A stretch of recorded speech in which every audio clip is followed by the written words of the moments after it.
ఇకపోతే తెలంగాణలో జరిగిన ఒక ఇన్సిడెంట్ దేశవ్యాప్తంగా కూడా సోషల్ మీడియా వేదికలో వైరల్ అవుతుంది. ఇది ఎంత వైరల్ అవుతుంది అని అంటే ఇప్పటికీ ఎంత కుల వివక్షలు, ఇట్లాంటి దారుణాలు, ఈ జాడ్యాలు ఉన్నాయా? ఆ ఫీలింగు వింటేనే ఇంకా మనం అటువంటి సమాజంలో ఉన్నామా అనిపిస్తోంది. బట్ అంటే ఒక పాకిస్తాన్లోనో బంగ్లాదేశ్లోనో ఇలాంటివి జరిగాయంటే ఓకే, కానీ మన దగ్గర కూడా జరగడము ఎంతవరకు కరెక్టు అనేది చాలా బాధాకరమైన అంశము. ఆ వార్త ఒక్కసారి ఇక్కడ చూడండి. పసిబిడ్డను చంపినా పట్టదా అన్నట్టుగా ఉంది. అంటే ఒక బీసీ కులస్తులకు సంబంధించిన ఒక వ్యవహారంలో అక్కడ కులం కాదండి, ముందు మనిషిగా చూద్దాం. ఇప్పుడు దీన్ని కులానికి అంటగట్టే ప్రయత్నం చేస్తున్నారని పక్కన పెడితే, అవతల వైపు అగ్రవర్ణాల వాడు, యువతల వైపు బీసీలు, అందుకే కాదు, మనిషిగా ముందు చూడండి. వర్ణాలు మతాలు ఇవన్నీ పక్కన పెట్టండి కాసేపు. ఏది ఏమైనా అంత కండకావరంతో, అంత అహంకారంతో ప్రవర్తించడం అనేది చాలా తప్పు. అయితే తాజాగా వచ్చిన వార్త కూడా చూస్తే, ఆ డిఎస్పీ గారు ఇచ్చిన రిపోర్ట్లో బిడ్డ చనిపోయినా కూడా బిడ్డ మీద ఎటువంటి గాయాలు లేవు, ఎటువంటి ఇబ్బందులు లేవు అనే రిపోర్ట్ వచ్చిందట. బిడ్డ చనిపోయిందని మొత్తం గగ్గోలు పెట్టి యావత్ మీడియా, సోషల్ మీడియా అంతా కూడా అక్కడ కేంద్రీకృతమై వాస్తవాలు బయటికి లాగి మాట్లాడుతున్న తరుణంలో ఈ విధంగా కామెంట్స్ చేయడం అనేది చాలా ఇబ్బందికరంగా అనిపిస్తుంది. చాలా దాన్ని ఎలా చెప్పాలి? ఆల్రెడీ డిఎస్పీ గారు రిపోర్ట్ ఇచ్చారట, ఇంతకుముందు వచ్చిన వార్త. అటువంటివేమి గాయాలు లేవు బిడ్డ మీద. 2 ఏళ్ల పసికందుకి జస్ట్ ఏమీ లేదు, జస్ట్ ఇలా పట్టుకునే పడేసిన చేజారి పడిపోయినా చనిపోయే పరిస్థితులు అంతా లేదు. ఆ పైగా పచ్చి బాలింతరు అలా ఇల్లాలు 2 ఏళ్ళు ఉంటే ఇంకా డెలివరీ పెయిన్స్ కూడా తగ్గుండవేమో. సో అటువంటివి కూడా మరలా కప్పిపుచ్చే ప్రయత్నం చేస్తున్నారా? ఇంతకుముందు మనం చీఫ్ జస్టిస్ గారు ఆగ్రహం వ్యక్తం చేసిన దాని మీద ఇక్కడ ప్రస్తావిస్తే, ఒక విధంగా పాఠ్యాంశంలో అట్లాగా న్యాయాలు మారిపోతున్నాయని అనుకోవచ్చా? దీన్ని ఎలా తీసుకోవాలి? సో ఇక్కడ కేటీఆర్ గారు లాంటి వాళ్ళు చాలామంది వెళ్ళి ప్రముఖులు కలవడము, అంటే దీన్ని ఎలా ముందుకు తీసుకెళ్తారు, ఎలా చెప్తారు? మానవత్వం ముందు కులాలు మతాలు కాదు, ఎవరైనా సరే.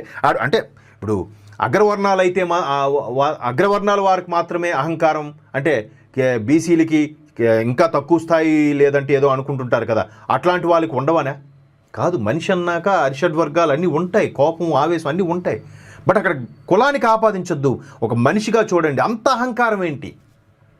మొత్తం కులానికి ఆపాదించేసే ఆ కులం వాళ్ళు అందరూ అంతే, అది తప్పు. అంటే ఇక్కడ ఏం జరిగింది? ఎంత దారుణంగా ప్రవర్తించాలా ఇప్పటికి కూడా? అంటే ఇక్కడ వార్త వస్తున్నది ఏమిటంటే, ఆ కులం వాడు ఎలా చెప్తున్నాడట, ముఖ్యమంత్రి నాది ఒకటే కులం, ముఖ్యమంత్రి నేను దగ్గర బంధువు అని చెప్తున్నాడంట. పేరు చివరన తోక ఉన్నంత మాత్రాన ముఖ్యమంత్రి బంధువు అవుతాడా? నిజంగా ముఖ్యమంత్రి బంధువేనా? లేదా అదే సామాజిక వర్గం చెందిన వ్యక్తిని కాబట్టి జయ ఆంటీ మాలూం, లల్లు అంకులు మాలూం ఓ సబ్ మేరే పీచే హే అన్నట్టుగా, రెడ్డి అంకులు మాలూం ఓ సబ్ మేరే పీచే హే అని చెప్పుకుని బతికేసే వాళ్ళు చాలామంది ఉన్నారు. ఒక వ్యక్తి చెడిపోయాడంటే మీ చుట్టమేనా, మీ బంధువేనా అంటే కాదండి. అదే బాగుపడ్డాడంటే మాత్రం ఎక్కడో వేలు విడిచిన మేనమామకి తమ్ముడు వరసైన కూతురు అని ఏదో చెప్తారు. సో ఇక్కడ కూడా అలాగే చెప్పారా? ఎందుకంటే ఎవడైతే ఉన్నాడో అక్యూజ్డ్, ఆ సర్పంచ్, నువ్వెవరో చెప్పుకుంటే చెప్పుకో అని కూడా ప్రస్తావించారట. అంటే ఇదంతా గ్రామస్తులు చెప్తున్న కథనం, ఇదంతా సోషల్ మీడియాలో వైరల్ అవుతున్న కథనాలు. దీంట్లో వాస్తవం ఉందా? పోలీసులు ఎంతమందిని అదుపులోకి తీసుకున్నారు? ఆ బాధితుడు ఎవడైతే ఉన్నాడో వాడు హ్యాండిక్యాప్డ్, అటువంటి వాడిని ఆ విధంగా చెదగొట్టే ప్రయత్నం చేశారు. ఇప్పుడు ఆ బాధితుడు ఎలా నేను పోయినా బాగుండేది, బిడ్డ బతుకుంటే బాగుండేదనే కన్నీరు మున్నీరు విలిపిస్తున్నాడు. ఆ తల్లి మానసిక క్షోభ మనం నోబడి. అంటే ఇట్లాంటి పరిస్థితుల్లో ఏం చెప్పాలి? దాడి చేసిన వారిని సర్కార్ జైల్లో పెట్టదా? ఎన్ని రోజులు? ఆల్రెడీ జరిగి 3-4 రోజులు అవుతుంది. తర్వాత హంతకుని కాపాడే ప్రయత్నం సిగ్గుచేటు. నేను అదే చెప్తున్నాను, అక్కడ మరలా కులము మతము ఆపాదించొద్దు. ఎవడైనా సరే కాపాడే ప్రయత్నం చేస్తున్నారంటే అబాస్ పాలవుతారు. ఆ ప్రక్రియ చాలా ఇబ్బందికరంగా ఉంటుంది. పాపం మీ పదవి అడిగిందా, పైసలు అడిగిందా?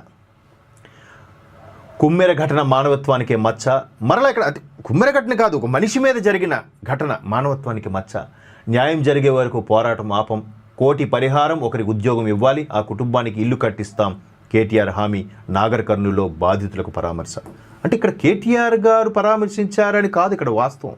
అంటే ఎవరైనా సరే అంత అహంకారంతో ఎందుకు ప్రవర్తించారనేది బిగ్గెస్ట్ క్వశ్చన్. మొన్న ఆ కోవా బన్ను వ్యవహారంలో కూడా చాలా దాంట్లో రెండు వైపులు రెండు వెర్షన్లు బాగానే ఉన్నాయి. ఎక్కడి నుంచో ఎక్కడ వచ్చి అమ్మడం ఏంటి? ఇంకెక్కడ ఈ కోవా బన్ను అమ్మే ప్రక్రియ ఎక్కడ కనబడదు ఎందుకు? మిగతా మతాలకు సంబంధించిన పండగలప్పుడు కూడా అవి కనబడవు ఎందుకు? కేవలం హిందువుల దగ్గర ఎందుకు కనిపిస్తాయి? అంత దూరం నుంచి ఇక్కడ రావాల్సిన గత్యంతరం ఏమొచ్చింది అనేది జవాబు లేని ప్రశ్నలు అయితే, ఒకవైపు అయ్యో మానవత్వంగా చూడాలి కదా వాడికి ప్రభుత్వాలు, నాగబాబు గారు లాంటి వారు, లోకేష్ గారు లాంటి వాళ్ళు వాళ్ళకి సపోర్ట్గా నిలబడటం, ఇది ఎంతవరకు కరెక్టు? ఎవరి వెర్షనాలు కరెక్ట్ కనిపిస్తుంది? అన్నీ కూడా 50-50 ఛాన్సెస్ కనిపిస్తున్నాయి. ఒకవైపు ఆయనకి మీద గుమ్మరించే ప్రశ్నలకు కూడా జవాబులు లేవు, ఇటువైపు వీళ్ళు చెప్పేదానికి కూడా పొంతన కుదురుతోంది, కానీ ఎంతవరకు? సో అలాగే ఇక్కడ కూడా కుమ్మెర, చాకిలి ఏవో ఉన్నాయి బీసీ కులాలు, అవన్నిటికీ సందర్భం కాదు. కానీ ఏది ఎంత ఖండకావరంగా ప్రవర్తించడం అనేదే బిగ్గెస్ట్ క్వశ్చన్. నిజంగా ఇక్కడ ఈ కేటీఆర్ గారో లేకపోతే రేవంత్ రెడ్డి గారో లేకపోతే సమ్ XYZ పక్కన పెడితే దాడి చేసిన వారిని సర్కారు జైల్లో పెట్టదా? ఇప్పటికి నలుగురిని ఎంతమంది అరెస్ట్ చేశారట? అసలు వ్యక్తి ఎక్కడా? చేశారా? చేయలేదా? తెలిసే చేయట్లేదా? ఇప్పుడు నిజంగా స్థానిక ఎక్కడో కింద స్థాయి చేసే ఎదవ పనికి ముఖ్యమంత్రికి సంబంధం ఉంటుందో లేదో తెలియదు, బట్ నేను ముఖ్యమంత్రి తాలూకు అని చెప్తూ బిల్డప్ ఇస్తూ ఉంటాడు. ఈ మధ్యకాలంలో సోషల్ మీడియాలో చాలా వైరల్ అయ్యే అంశాలు ఏంటంటే, ఒక వ్యక్తి నేను పలానా ఆఫీసర్ అని చెప్పేసి సుమారుగా సంవత్సరాల పాటు అన్ని బిల్డప్లు ఇచ్చేసి అలా డబ్బు తీసి అన్నీ చేశాడు, తీరా చూస్తాడు ఫేక్ ఆఫీసర్ అంట. అట్లాంటి చాలా జరుగుతున్నాయి. బట్ ఇక్కడ కూడా ఈ సర్పంచ్ ఎవడైతే ఉన్నాడో నిజంగా చుట్టం బంధువా లేదా ఫేకా? దీనికి ముఖ్యమంత్రికి లింకా? అంటే ఒక వెర్షన్లో ఇలా అనిపిస్తుంది, ఇంకో వెర్షన్లో ఏమో నిజమేనేమో. ఏది ఏమైనా ఒక మనిషిగా ప్రవర్తించకూడని ప్రవర్తన చేశాడు ఆ సర్పంచ్. దానికి మాత్రం కఠిన శిక్ష మాత్రం చేయకపోతే అది నిజంగా అది ఎవడైనా అనవసరం, ఏ వ్యక్తి అయినా అనవసరం, ఏ కులమైన అనవసరం, ఏ మతమైన అనవసరం. చేస్తేనే బాగుంటుంది, న్యాయం అనేది ఉంది అని కూడా ప్రజలకి భరోసా కలుగుతుంది. లేదంటే చాలా ఇబ్బందికర పరిస్థితులు ఎదుర్కోవాల్సిన పరిస్థితి అయితే రావచ్చు.